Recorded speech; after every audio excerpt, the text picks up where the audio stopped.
27 अगस्त 2024 को हरियाणा के चरखी दादरी जिले में साबिर मलिक नाम के एक युवक की हत्या कर दी जाती है।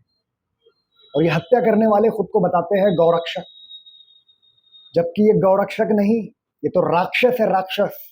क्योंकि किसी के हत्यारे गौरक्षक नहीं होते। लेकिन आजकल यही हो रहा है, यही लोग जो खुद को गौरक्षक बता रहे हैं, ये कभी किसी को पीटते हैं, कभी किसी को मारते हैं और कभी कभी किसी की जान भी ले लेते हैं।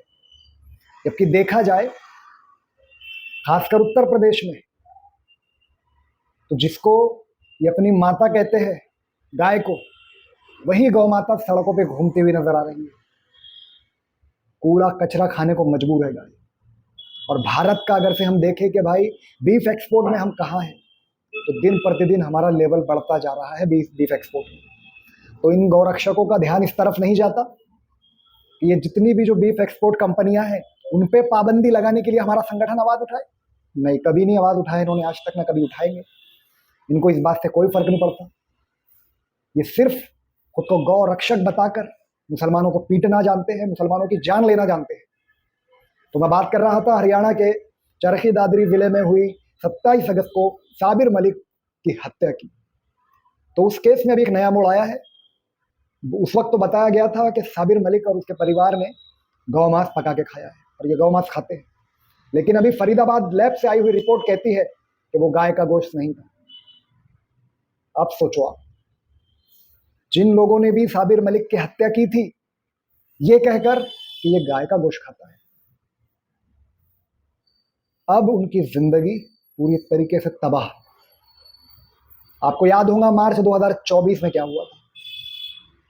कोर्ट का एक फैसला आया था कि कासिम के जितने भी ये जो पीट पीट के कासिम की हत्या करने वाले लोग हैं, खुद को गौरक्षक जो बताते हैं, 10 लोगों को उम्र कैद की सजा सुनाई गई।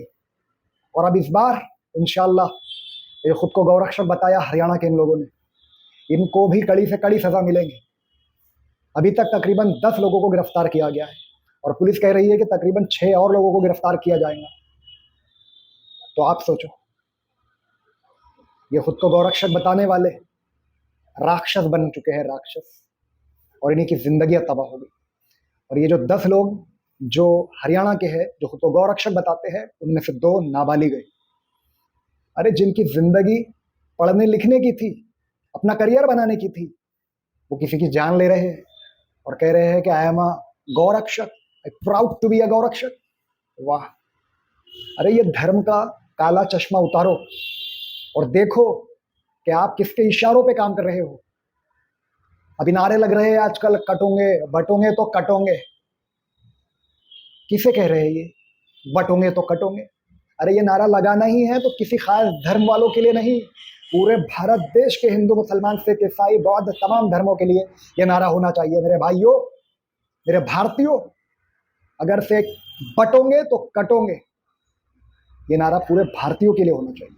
लेकिन नहीं, कुछ नेताओं ने तो खास करके हिंदू धर्म के लिए नारा लेके आया है, हिंदू भाइयों बटोगे तो कटोगे। अरे कौन है, किसकी हिम्मत है जो तुम्हें काट सके यार? हाँ, इतनी बड़ी तादाद में आप खुद को बताते हो कि हम 80 करोड़ है। जो दूसरा एक धर्म है, विशेष समुदाय मुस्लिम धर्म, कहते हो कि वो 20 करोड़ है, हम 80 करोड़ है। तो फिर तुम्हें किस बात का खौफ?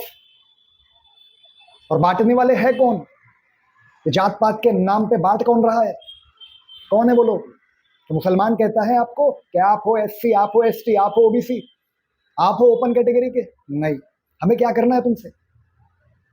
बांटने वाले भी तुम ही हो, काटने वाले भी तुम ही हो। मुसलमानों को ये सब के लिए टाइम नहीं है भाई। मुसलमान अपनी परेशानियों में खुद उलझा हुआ है।